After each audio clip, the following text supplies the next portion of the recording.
হরে কৃষ্ণ। সকল ভগবৎ ভক্ত শ্রোতাবৃন্দকে প্রণাম জানিয়ে শুরু করছি আজকের পর্ব।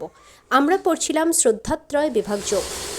আজ তৃতীয় পর্ব, সঙ্গে শ্লোক ৭ শুরু করছি। আহারস্তপি সর্বস্ব ত্রিবিধ ভবতি প্রিয় যজ্ঞস্তপস্তথা দাঁটং তেষং ভেদ মিমং শৃণু। অনুবাদ: সকল মানুষের আহারও ৩ প্রকার প্রীতিকর হয়ে থাকে, তেমনি যজ্ঞ, তপস্যা এবং দানও ত্রিবিধ। এখন তাদের এই প্রভেদ শ্রবণ করো। তাৎপর্য: জড়া প্রকৃতির গুণের বিভিন্ন অবস্থা অনুসারে আহার, যজ্ঞ অনুষ্ঠান, তপশ্চর্যা ও দান বিভিন্নভাবে সাধিত হয়। এই সমস্ত একই পর্যায়ে অনুষ্ঠিত হয় না।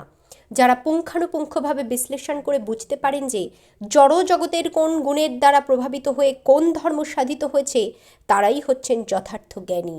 যারা মনে করে সব রকমের যজ্ঞ, খাদ্য অথবা দান সমপর্যায়ভুক্ত, তাদের পার্থক্য নিরূপণ করবার ক্ষমতা নেই, তারা মূর্খ। কিছু ধর্মপ্রচারক এখন প্রচার করে বেড়াচ্ছে যে মানুষ নিজের ইচ্ছে মতো যা ইচ্ছে তাই করে যেতে পারে এবং এই ধরনের যথেচ্ছাচার করার ফলেই তাদের পরমার্থ সাধিত হবে। কিন্তু এই ধরনের মূর্খ প্রচারকেরা বৈদিক শাস্ত্র নির্দেশের অনুসরণ করছে না। তারা নিজেদের মন গড়া পন্থা তৈরি করে জনসাধারণকে বিপদগামী করছে। শ্লোক ৮। আয়ু সত্য বলারোগ্য সুখ প্রীতি বিবর্ধনা রস্যা স্নিগ্ধা স্থিরা হৃদ্যা আহারা সত্ত্বিক প্রিয়া। অনুবাদ: যে সমস্ত আহার আয়ু, সত্য, বল, আরোগ্য, সুখ ও প্রীতি বর্ধনকারী এবং রসযুক্ত, স্নিগ্ধ, স্থায়ী ও মনোরম, সেগুলি সাত্ত্বিক লোকেদের প্রিয়। শ্লোক ৯। কট্টম্ল লবণা তুষ্ণ তীক্ষ্ণ রুক্ষ বিদাহীন আহারা রাজশস্যেষ্ঠা দুঃখ শোকাময় প্রদাহ। অনুবাদ: যে সমস্ত আহার অতি তিক্ত, অতি অম্ল, অতি লবণাক্ত, অতি উষ্ণ, অতি তীক্ষ্ণ, অতি শুষ্ক, অতি প্রদাহকর এবং দুঃখ, শোক ও রোগপ্রদ, সেগুলি রাজসিক ব্যক্তিদের প্রিয়। শ্লোক ১০। জাত জামং গতরসং পুতি পর্যুষিতং চ যৎ উচ্ছিষ্টমপি চমেদ্ধং ভোজনং তামসপ্রিয়ম।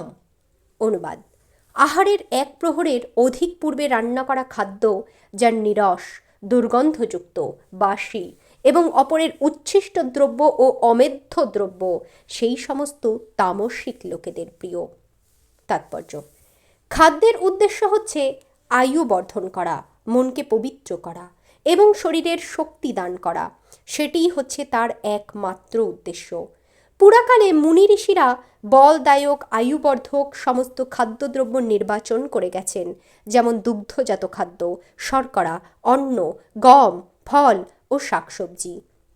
যারা সাত্ত্বিক ভাবাপন্ন, তাদের কাছে এই ধরনের খাদ্য অত্যন্ত প্রিয়। অন্য কিছু খাদ্যদ্রব্য যেমন ভুট্টার খই ও গুড় খুব একটা সুস্বাদু নয়, কিন্তু দুধ বা অন্য কোনো খাদ্যের সঙ্গে মিশ্রিত হওয়ার ফলে সেগুলি খুব সুস্বাদু হয়ে ওঠে। তখন সেগুলি সাত্ত্বিক আহারে পরিণত হয়। এই সমস্ত খাদ্যগুলি স্বাভাবিকভাবেই পবিত্র। এই সমস্ত খাদ্যদ্রব্য মদ্য, মাংস আদি অস্পৃশ্য বস্তু থেকে সম্পূর্ণভাবে স্বতন্ত্র। অষ্টম শ্লোকে যে স্নিগ্ধ বা স্নেহজাতীয় খাদ্যের বর্ণনা করা হয়েছে, তার সঙ্গে হত্যা করা পশুর চর্বির কোনো সম্পর্ক নেই।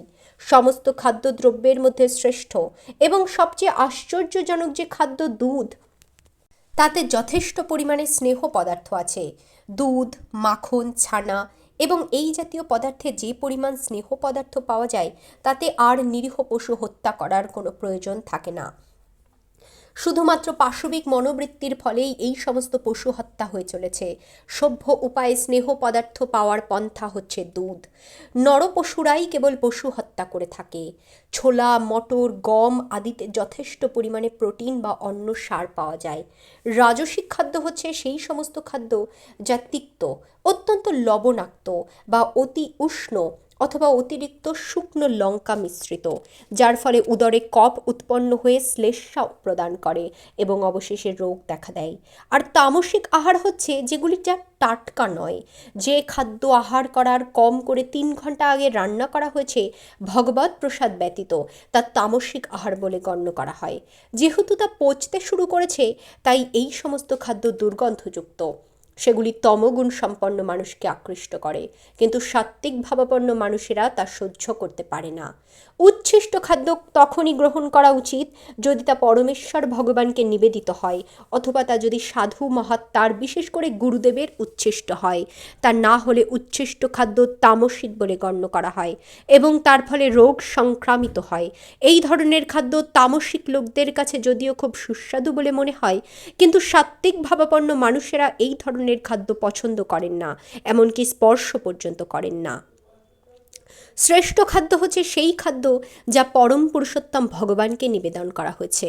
ভগবদ্গীতায় ভগবান বলেছেন যে শাকসবজি, ময়দা, দুগ্ধ আদি থেকে প্রস্তুত আহার্য যখন ভক্তি সহকারে তাকে নিবেদন করা হয়, তখন তিনি তা গ্রহণ করেন। পত্রং পুষ্পং ফলং তোয়ম। অবশ্য ভক্তি ও প্রেম হচ্ছে মুখ্য বস্তু যা পরম পুরুষোত্তম ভগবান গ্রহণ করেন, কিন্তু এটিরও উল্লেখ করা হয়েছে যে বিশেষ বিশেষ বস্তু দিয়ে বিশেষভাবে প্রসাদ তৈরি করতে হয়।